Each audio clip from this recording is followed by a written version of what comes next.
जय हिंद दोस्तों, कैसे हो आप सभी। मैं प्रीति सिंह हाजिर हूँ आप सभी के सामने इंडियन पॉलिटी की क्लास लेके। आज का डियर हमारा टॉपिक है मौलिक अधिकार, जिन्हें कि हम मूल अधिकारों के नाम से भी जानते हैं। अगर मैं आप सभी से ये पूछूं कि भाई वर्तमान में कितने मौलिक अधिकार हैं भारतीय संविधान में, तो आप सभी का आंसर होगा 6, तो जो कि एकदम राइट है। पहले कितने मौलिक अधिकार थे डियर? पहले मौलिक अधिकार थे 7, लेकिन संपत्ति के अधिकार को मौलिक अधिकार की श्रेणी से हटाकर 300 का के तहत क्या बना दिया गया है? एक कानूनी अधिकार बना दिया गया है। और यहाँ से भी कई बार स्टेट लेवल पीसीएस और भी अदर कॉम्पिटिटिव एग्जाम जैसे कि एसएससी, सीजीएल, सीपीओ के एग्जाम, दिल्ली पुलिस के एग्जाम में यहाँ से क्वेश्चन बना है। अब देन कैसे क्वेश्चन बन सकता है वो आपको फोकस करके सुनना है। अगर आपसे पूछा जाए कि भाई जो मौलिक अधिकार है वो संविधान के कौन से भाग में वर्णित है, आपको ऑप्शन में दे दें भाग 1 में, भाग 2 में, भाग 3 में या भाग 4 में। तो डियर आप सभी को ध्यान में रखना है जो मौलिक अधिकार है वो कौन से भाग में वर्णित है डियर? वो भाग 3 में वर्णित है। कौन से भाग में वर्णित है? भाग 3 में दिए गए हैं मौलिक अधिकार। अगर मैं आपसे ये पूछूं कि भाई जो मौलिक अधिकारों का वर्णन है वो अनुच्छेद कौन से लेकर कौन से तक है, तो आपको ध्यान में रखना है डियर भाग 3 के अंतर्गत अनुच्छेद 12 से लेकर 35 तक किसका वर्णन दिया गया है? संविधान में मौलिक अधिकारों का वर्णन दिया गया है। अब डियर और कैसे क्वेश्चन बनते हैं वो आपको आराम से सुनना है, फिर हम 12 से लेकर 35 तक एक एक अनुच्छेद को अच्छे से समझेंगे कि भाई जैसे पहले क्या है समानता का अधिकार, फिर क्या है स्वतंत्रता का अधिकार, ऐसे ऐसे करके हम एक एक जो हमारे अधिकार हैं उन पर जाएंगे और एक एक आर्टिकल को अच्छे से समझने का प्रयास करेंगे। देन कैसे क्वेश्चन बनता है? अगर आपसे ये पूछ ले कि भाई जो भारतीय संविधान में मौलिक अधिकारों का वर्णन दिया गया है यह मौलिक अधिकार है ये कौन से संविधान से लिए गए हैं। अब डियर यहाँ से कई बार स्टेट लेवल पीसीएस और भी कॉम्पिटिटिव एग्जाम में क्वेश्चन बना है, तो आप सभी को ध्यान में रखना है जो मौलिक अधिकार है भारत ने ये कहाँ से लिए हैं? ये लिए हैं यूएसए के कॉन्स्टिट्यूशन से। कहाँ से? यूएसए के संविधान से लिए हैं मौलिक अधिकार। ये चीज आपको ध्यान में रखनी है। देन कैसे क्वेश्चन बनता है? आपसे ये पूछ लिया जाए कि भाई जो मौलिक अधिकार है क्या डियर जो मूल अधिकार है जिन्हें कि हम मौलिक अधिकारों के नाम से भी जानते हैं, क्या ये वाद योग्य हैं या नहीं? क्या क्वेश्चन आएगा डियर? जो मौलिक अधिकार है ये वाद योग्य है या नहीं? तो डियर आप सभी को ध्यान में रखना है जो मौलिक अधिकार है वो वाद योग्य हैं। क्या ये वाद योग्य हैं? अब वाद योग्य क्या नहीं है ये भी आपको ध्यान में रखना है।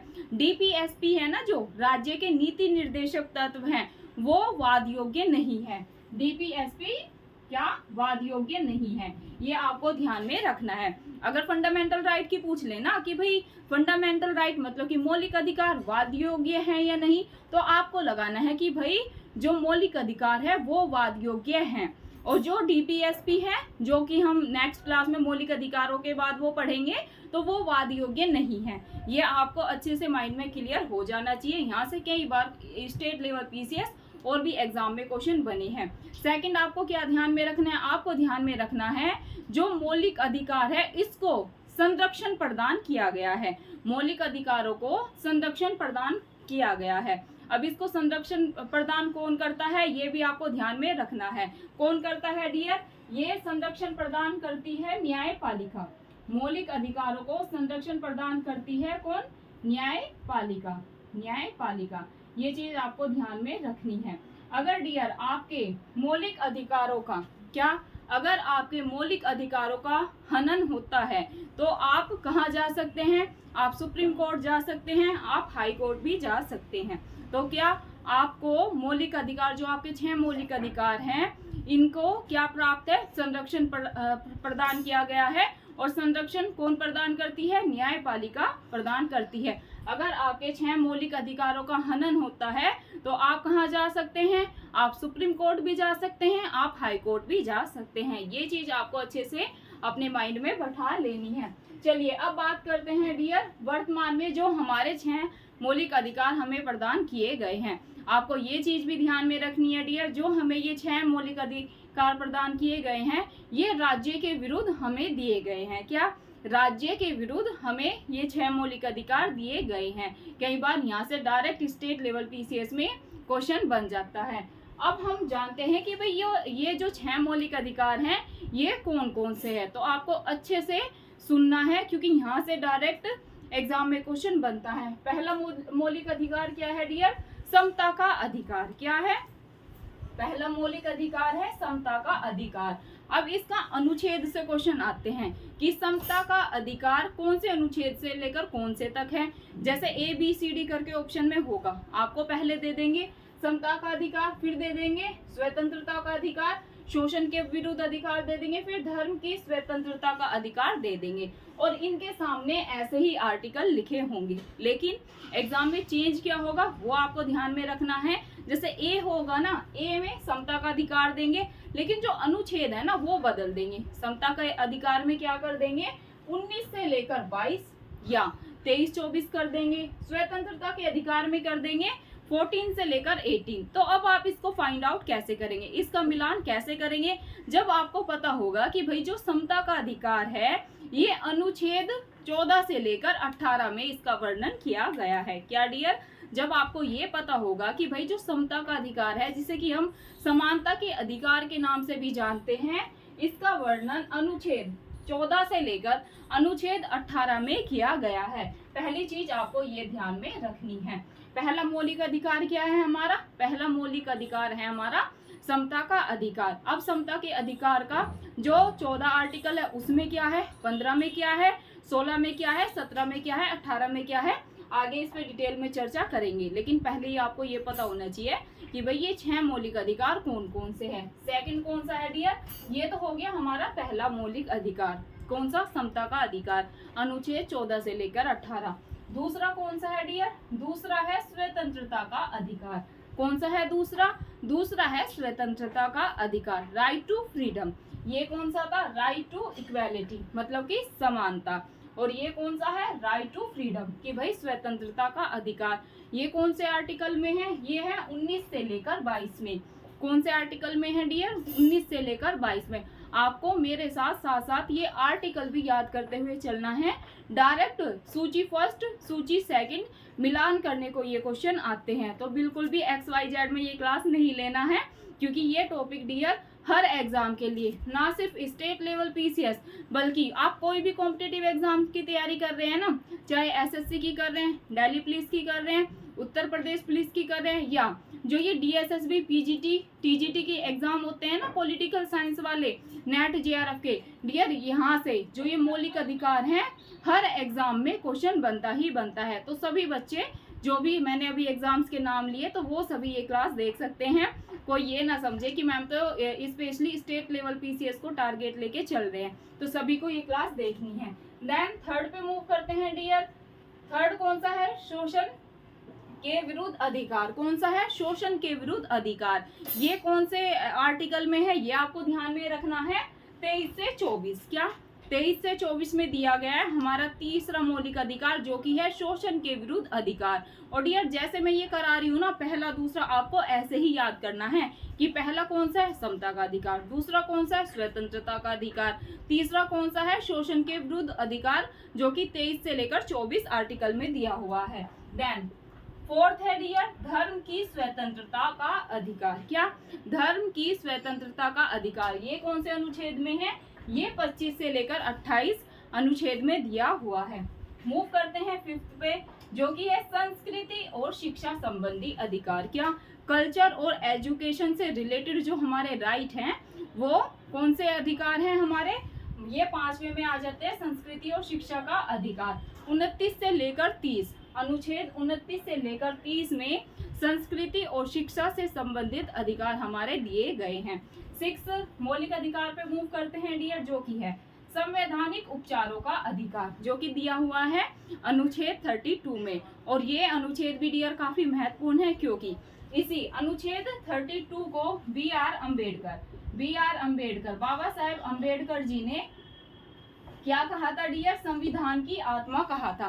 डायरेक्ट स्टेट लेवल पीसीएस में यहाँ से क्वेश्चन आया था कि बी आर अम्बेडकर साहब जी ने किसे संविधान की आत्मा मानना? प्रस्तावना को, मौलिक अधिकारों को 3-4 ऑप्शन में दिए हुए थे। तो डियर आप सभी को ध्यान में रखना है, बाबा साहेब अंबेडकर जी ने संवैधानिक उपचारों के अधिकार, जो कि आर्टिकल 32 में दिया हुआ है, इसे क्या मानना था? संविधान की आत्मा मानना था। ये चीज आपको अच्छे से क्लियर होनी चाहिए। बाकी जनरली क्या माना जाता है कि जो भारत की संविधान की प्रस्तावना है ना, वो संविधान की आत्मा है। लेकिन इकलौते BR अम्बेडकर साहब जी थे जिन्होंने संवैधानिक उपचारों के अधिकार को संविधान की आत्मा माना था। उन्होंने इस आर्टिकल को बहुत ही ज्यादा महत्वपूर्ण माना था। ये चीज आपको क्लियर होनी चाहिए। चलिए अब बात करते हैं डियर अनुच्छेद 12। आप सोच रहे होंगे ना कि भाई मैम ने तो डायरेक्ट 14 से स्टार्ट करा दिया, लेकिन जो हमारे मौलिक अधिकार है वो तो 12 से लेकर 35 में है, तो फिर ये 12 और 13 कहाँ गया? जो अनुच्छेद 12 है और जो अनुच्छेद 13 है वो कहाँ गया? भाई इसमें क्या चीज है, तो अभी हम जानेंगे कि भाई इसमें क्या दिया हुआ है। 12 अनुच्छेद डियर 12 और 13 में क्या है? राज्य की परिभाषा दी गई है। अनुच्छेद 12 में क्या है? अगर एग्जाम में आ जाए तो आप लगाएंगे राज्य की परिभाषा। क्या राज्य की परिभाषा दी गई है अनुच्छेद 12 में? ये चीज आपको अच्छे से माइंड में बैठा लेनी है।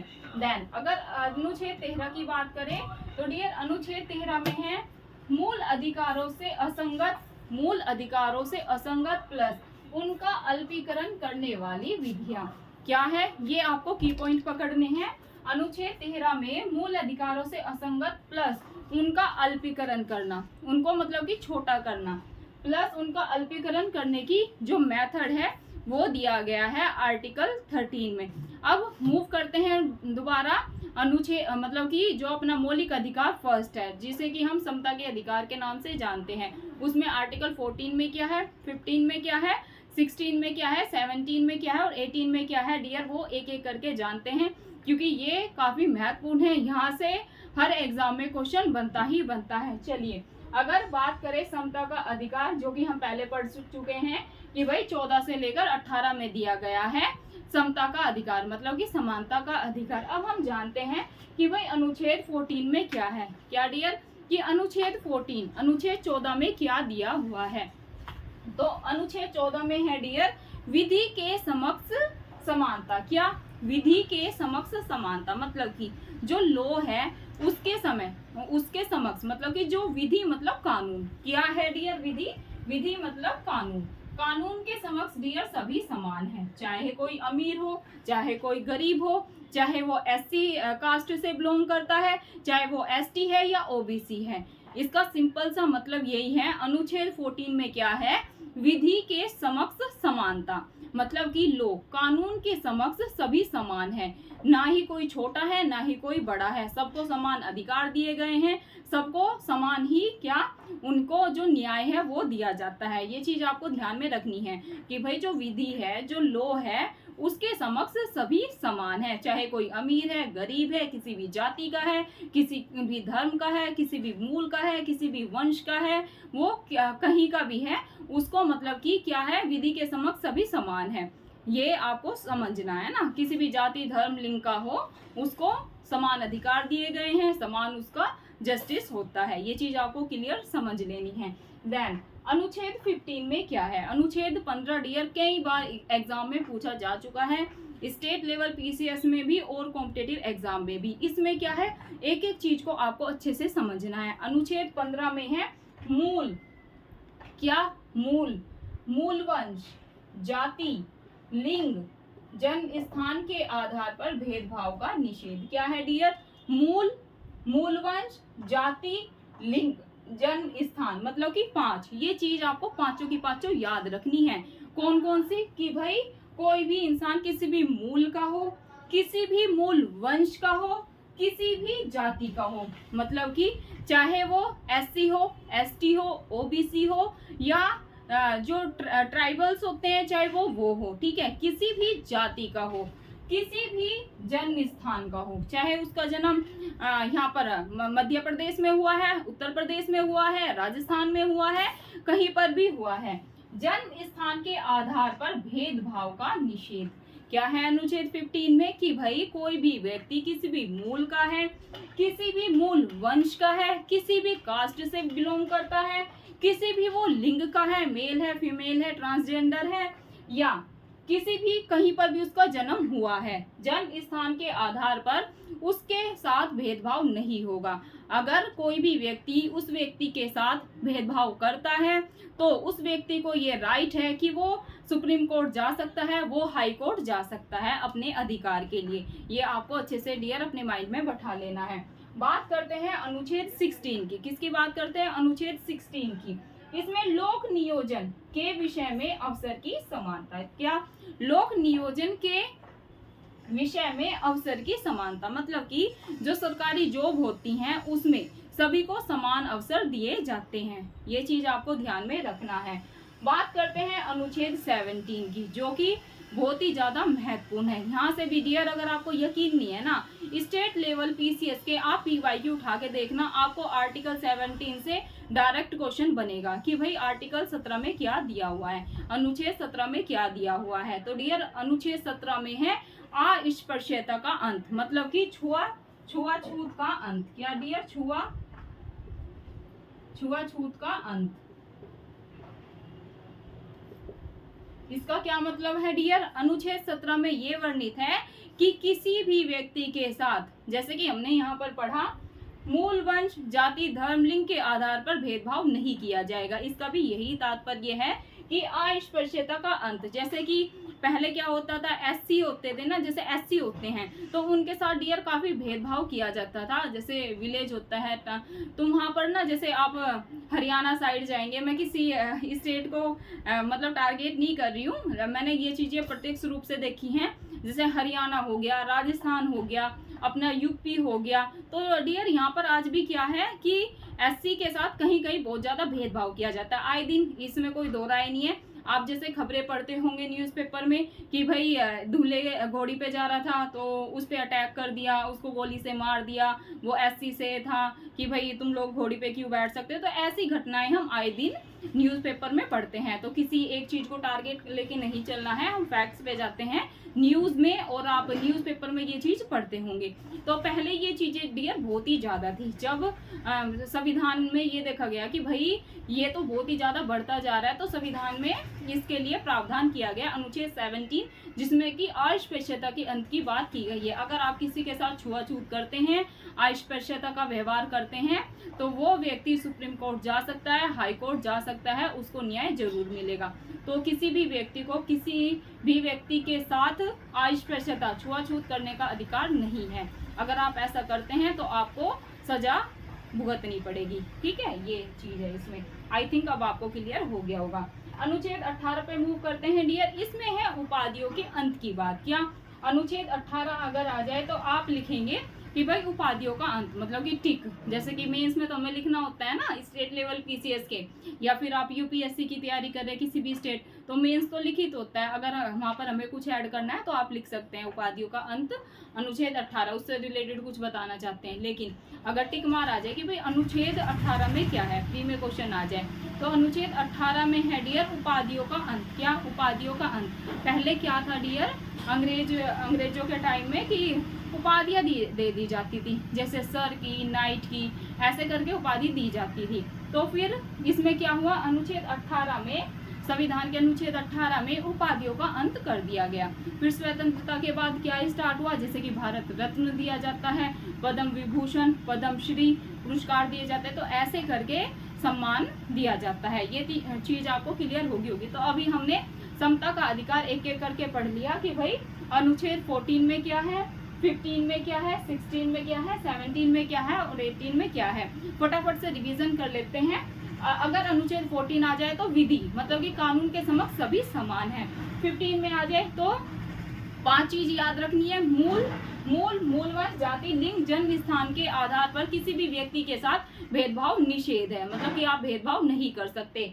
अनुच्छेद 16 में क्या है, लोक नियोजन के विषय में अवसर की समानता, मतलब कि जो सरकारी नौकरी होती है ना उसमें सभी को समान अवसर दिए जाते हैं। देन 17 पे मूव करते हैं, तो इसमें है अस्पृश्यता का अंत, मतलब कि छुआछूत के अंत की बात की गई है। अगर इसका लास्ट अनुच्छेद क्या है डियर, समता के अधिकार का उपाधियों का अंत कर दिया गया था। जैसे सर, नाइट, ये सब उपाधियां दी जाती थी अंग्रेजों के द्वारा, जो कि एक फूट डालो राज करो की नीति हो जाती थी।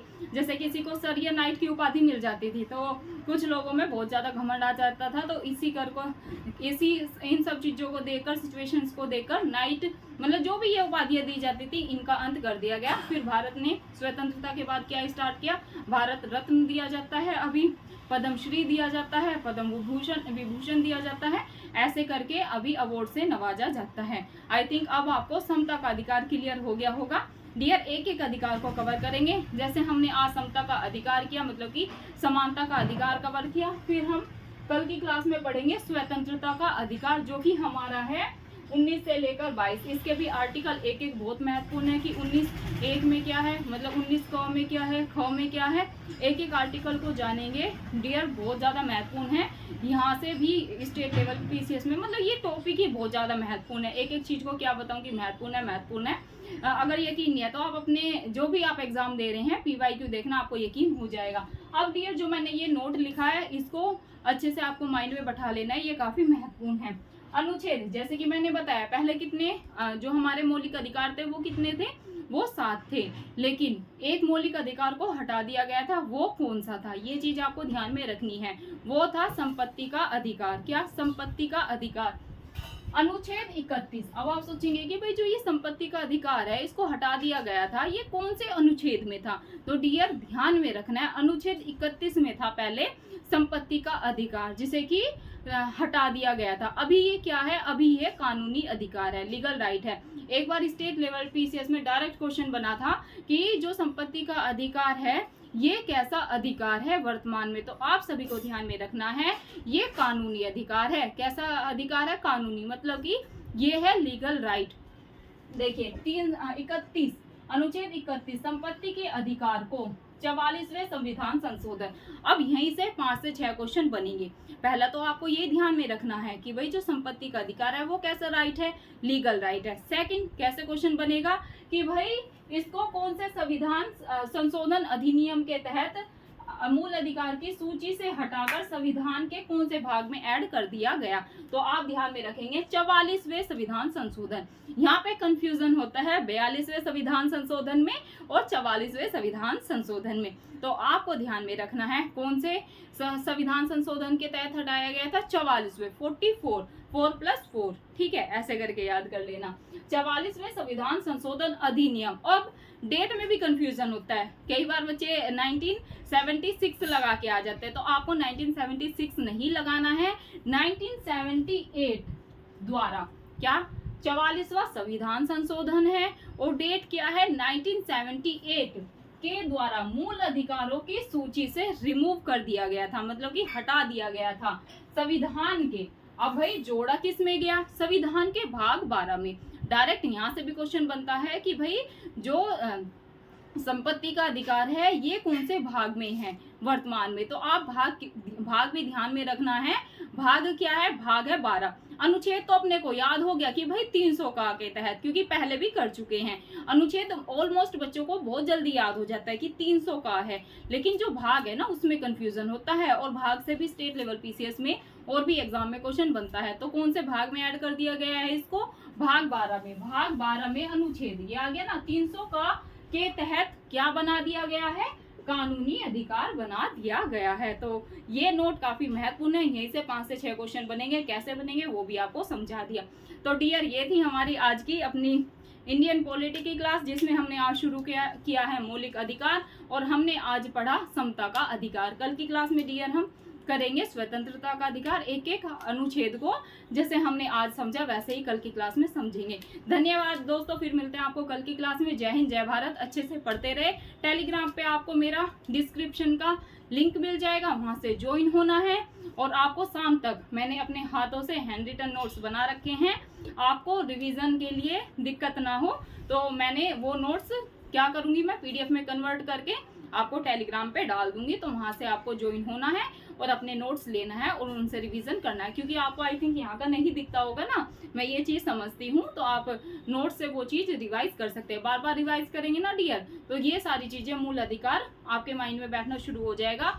और ये टॉपिक डियर एवरग्रीन है, यहाँ से क्वेश्चन बनता ही बनता है। जय हिंद, फिर मिलते हैं आपको कल की क्लास में।